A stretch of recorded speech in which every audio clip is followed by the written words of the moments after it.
Hey guys, welcome to a special bonus episode of How the Light Gets In.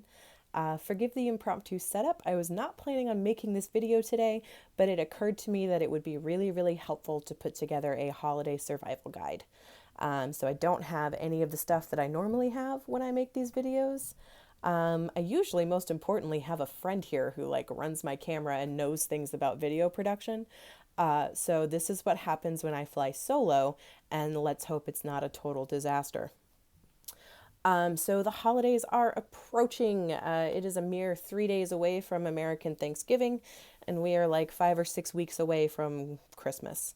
Now, for some of us, the holidays are a delightful time of joy, and for some of us, they are a never ending nightmare of emotional manipulation and the reopening of old wounds. If you are someone for whom the holidays are a wonderful joyland, congratulations! I'm super happy for you, and this video is not for you. This video is for those of us who suffer when we go home for the holidays. Part of the reason we suffer is what's called anticipatory anxiety. When we know that something's coming, but we don't totally know what's going to happen, and we're a little bit freaking out about it, that's anticipatory anxiety. It's something that most people can probably relate to. I get it before I get on airplanes, or when I have to go meet new people, which is probably weird because, I'm a therapist, I meet new people all the time, but sometimes I struggle. Anyway, the good news is you actually have some tools already at your disposal to be able to cope with that anticipatory anxiety. Whether you realize it or not, you know your family really well. You've been doing holidays with them for your entire life. You know the patterns that play out, you know the nonsense that occurs, and you know exactly what sorts of things are going to start fights and create drama. You know, you've done this before. None of it is new. So take time now to think through the things that are likely to happen when you are at your family's home for holidays. Think about the stuff that Aunt so-and-so is going to do to drive you crazy. Think about the stuff that your mom is going to try and pull to manipulate you. Think about the stuff that your dad is going to do that's going to make you kind of want to come across that table at him. Plan ahead. And you can do that. As much as we all have this beautiful little nugget of hope that when we go home it's going to be different, that our families will have grown and changed and aren't going to try and pull the stuff that they usually try and pull, I hate to be the one to break it to you, but that's probably not going to happen. In all likelihood, it's going to be the same as it has always been. If you've been in therapy, you've probably made a lot of positive changes this year. You're in a good place, you're coping with things better, you're learning how to handle difficult dynamics. Your family's not taking that journey with you, which means they're not prepared to do things and do them well or better or different. Plan on it being the same. And if it's different and better, then, gold star. Hooray! Something to feel good about. And if it's the same that it's always been, at least you took some time beforehand to prepare, right? Because you watched this video and learned all the things you can do to manage the holidays better. So, what can you do?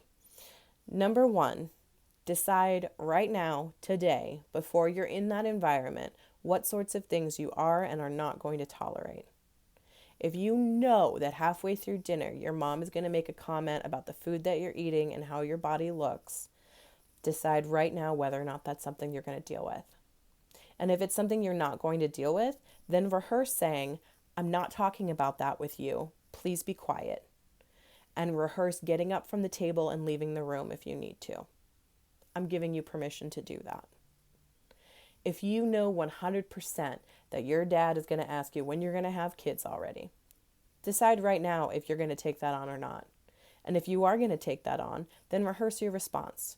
Rehearse saying, as I've told you many times, I will do that when I am ready to do that.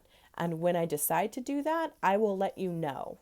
In the meantime, it's none of your business. Plan these things out. Rehearse them. Get those phrases in your brain. I have a blanket denial in my brain of I'm not going to do this. And I'm real good at leaving rooms real suddenly when I need to. Those are things that you can practice, and they're things that you can get really, really good at so that you don't have to put up with someone trying to violate your boundaries on what is supposed to be a nice, happy day of either thanks or family time and gifts and whatever else you do for Christmas.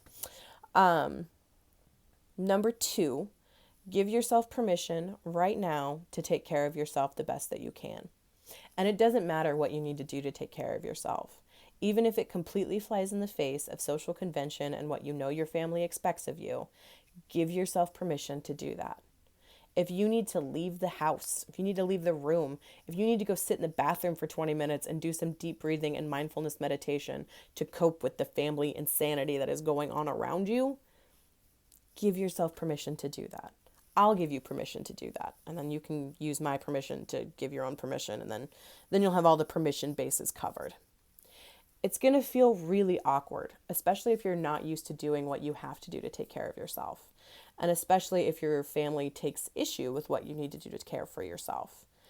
It's going to be awkward.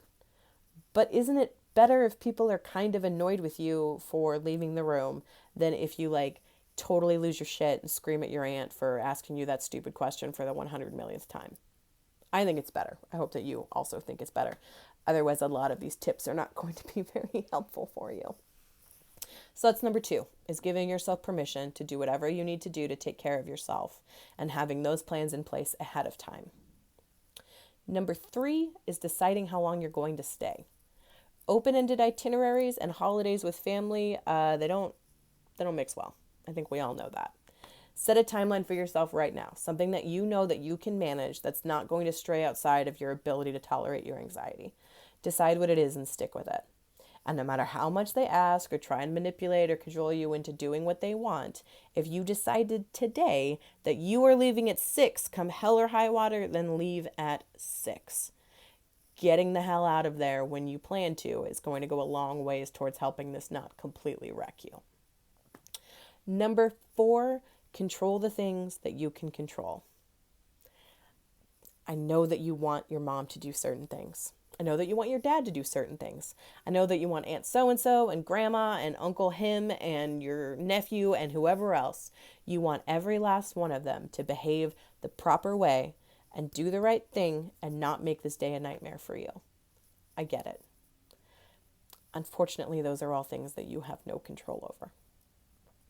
Things you can control: how long you stay, how you respond to questions that violate your boundaries and make you uncomfortable, what you choose to eat, where you choose to sit, how you choose to deal with other people's nonsense. You can control all of those things. So do your best to focus on that part of it. Because if you get caught in that thought spiral about all the things that you wish were and are not, you're just going to make this harder on yourself. Control what you can control and try and let go of the rest. The last thing you can do, and this one's my favorite because this is how I deal with it, learn to find some fun in the dysfunction. I know how that sounds, but stick with me for a second. You know your family so much better than you think you do. You've seen the same kinds of arguments and the same kinds of weird down low snipes happen over and over again throughout your entire life. You can see it coming if you really think about it. So decide right now that you're going to be delighted by it. That you're going to find some amusement in the fact that your mom and your aunt are invariably going to get into a fight about the mashed potatoes today. Just decide to find it funny. And then look at the fight objectively as 2 grown women fighting over mashed potatoes. That's objectively funny. Let it be funny. Find some amusement in the things that your family does that drives you crazy. The key to that, and honestly the key to everything that we're talking about right now, is that you cannot take this personally. I know how hard that's going to be. Truly, I do. We are basically designed to take things personally, and it's one of the least helpful things that we do. But the things that your family does to you that make you crazy and angry and anxious and sad, they're not about you. They are about them. So let it be about them. Don't participate in the stuff that you know you don't want to participate in. Don't have the conversations that you don't want to have. Don't get upset when mom and aunt so-and-so start fighting about mashed potatoes. Take a step back away from that and don't make it about you. Make it about them. Because if you can keep that objectivity, it's going to be way easier to deal with whatever nonsense gets thrown your direction. And that's not just true for family holidays. That is true across the board in all areas of life.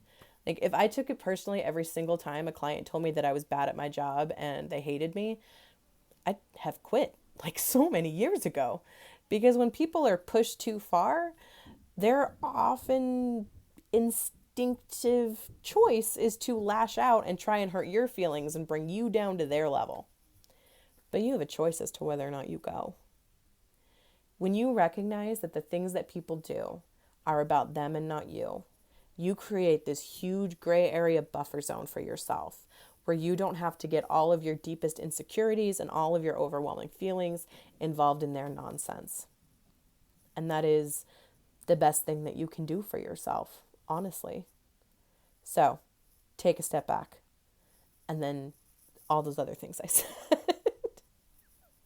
There's a lot of stuff you can do, but what it ultimately comes down to is doing your best to be prepared and be objective about the best of it. I really hope this stuff is helpful to you. If it is, I would love to hear about it. And if it's not, I would love to hear about it, because then maybe next year I can make a more helpful holiday survival guide. If you want to get in touch with me, leave it in the comments, or you can email me, or you can find me on Twitter. Like this video and share it and subscribe to my channel, because I make new ones every 2 weeks and they are like a backlog of a couple months for you to watch. Yeah, see, I told you I wasn't prepared because this is an impromptu video and this is how it goes. Thanks so much for watching, guys. I appreciate you being here. I will see you next time. Bye.